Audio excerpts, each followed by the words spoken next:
what we're trying to accomplish with whoever we're playing against, and they definitely were shorthanded, and it's a preseason game, so you can't read too much into, the result. But what we're trying to get accomplished is dominant defense and like extremely selfless offense. Okay, just playing for each other and playing stress-free offense. Okay, not forcing anything at any time. You play to attack the basket, and when you draw help, you just move it on to the next man. And I thought both of those areas for us tonight were done at a really high level, and as a result, the score was what it was. Frank, as a guy who had to scout him a lot, what have you seen change about Anthony as a passer over his career, and then particularly maybe last year where he seemed to kind of make a jump there?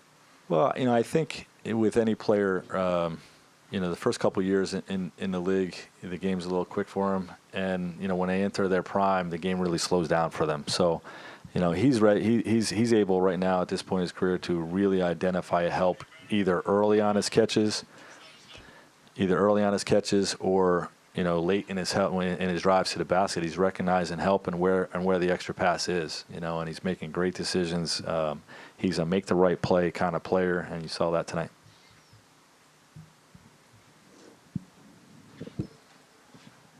Tell about the way Anthony the first quarter and how he played today. Yeah, he was terrific. I love the way he, again, what we're trying to get our whole group to do is to just not force. Attack, don't force. When defense comes, make the right play. And, he was exceptional on the defensive end as well. So a great two-way performance by him. Frank, Anthony had a bunch of assists tonight. How much of his playmaking ability is something that you've had a chance to integrate into your offensive schemes during training camp? A lot of it, in particular when we go into the post. We know he's going to command a double team down there. And, we haven't even really been able to drill. We talked a little bit about it, but been able to drill our post spacing against double teams and where it's going to come from a couple of different ways. And, he's just playing the game instinctually, reading the helps and making the right play. So, it's a part of what we do. We know we're going to get double teams from him, and, we got to make sure that we space appropriately around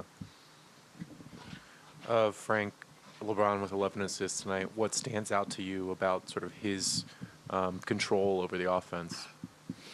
Well, he's one of the best to ever do it, in terms of just running the team and, being a quarterback, calling the action out there. And then, like we just said about Anthony, his ability to read help is maybe the best ever. Wherever the help's coming from, he's able to just find, identify and find and deliver the ball, right on target time and time again. And you saw that tonight with 11 assists. Just as a follow-up, what was your reaction to that last assist that LeBron had? Well, that's what we're trying to get our whole team to do. You get to the rim, and you draw help, and then make an all-time great pass to the corner. If our whole team can do that all night, we'll be pretty good. Frank, with the league seemingly as wide open as it's been in years, how much of an extra urgency does that create for you guys to just create a window of opportunity for yourselves and really capitalize on it?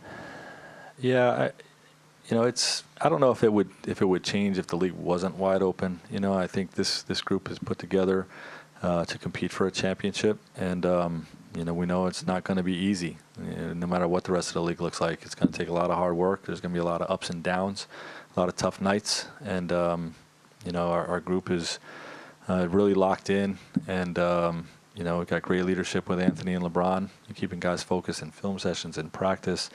As the game goes on, talking things out and figuring things out on the floor. And, the focus has been great so far. Frank, obviously LeBron and Anthony will have big roles this year, but given the personnel around them, how similar or different do you think their workload will be compared to other seasons? Well, hopefully the two of them can help each other reduce the workload. It doesn't have to always go through LeBron like it has with teams past, and it doesn't have to always go through AD.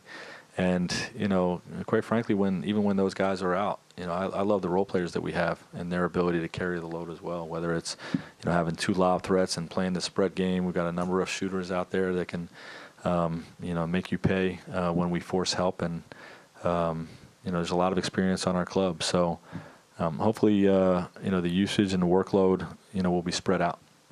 What did you see from Quinn Cook tonight, and what kind of impact do you see him making, like, for this team over the season?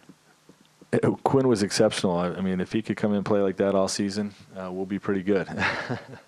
What do you have? 16 points in 15 minutes, and really just he controlled the game, during his stretch out there, both with his shooting and his playmaking, attacking the basket, and it's exciting to see. Exciting to know we're gonna have a guy like that. Frank, just to follow up on Quinn, you kind of expect him to be able to shoot like that. He's shown that so many times. Did some of that playmaking, have you seen that in practice, and do you think that's something you can incorporate with the second unit? We have seen it. We saw it on tape last year. I mean, he played in the NBA Finals last year, big minutes and important minutes, and, he's a terrific player. So it's not just his shooting, it's his overall floor game, and, he's going to help us this year.